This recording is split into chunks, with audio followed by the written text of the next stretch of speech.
Obzorimizning boshqacha formatini boshlayman deb aytgan edim. Bugun 3 xonalik o'rtada joylashgan 3-qavatdagi kvartirani ko'rib chiqamiz.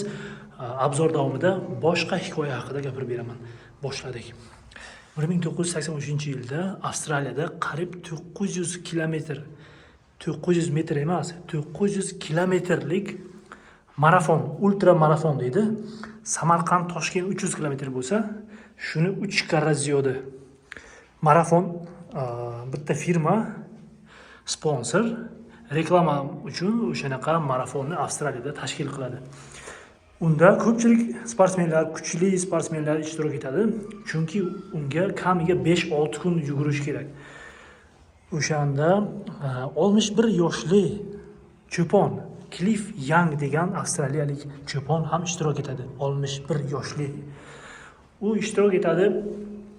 Oddiy oyoq kiyimi bilan, yoshi katta, tishlari protezlik, oddiy kiyim bilan ishtirok etadi. Ko'pchilik kuladi. Bu kiyim qayerdan paydo bo'ldi? Bu o'rtada yo'lda o'lib qoladi-ku bu holatda deb hamma kuladi. Ko'pchilik kuladi. Lekin u oddiy inson, lekin niyati qat'iy bo'lgan.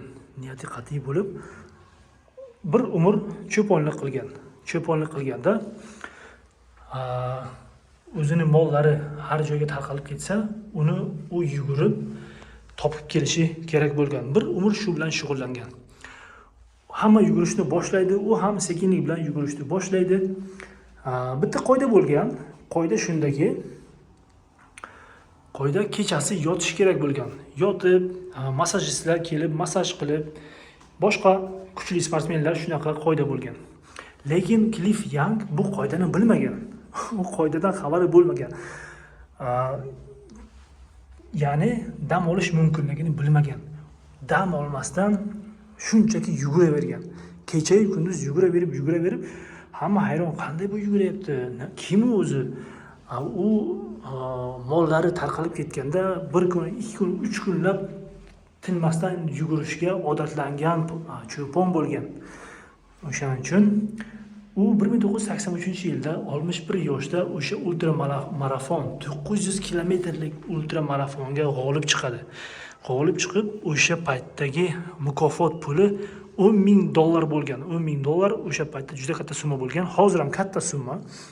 O'sha payt juda katta summa bo'lgan. Ko'p narsani xarid qilsa bo'ladigan summa bo'lgan. Mana shunaqa hikoya bo'ldi bugun.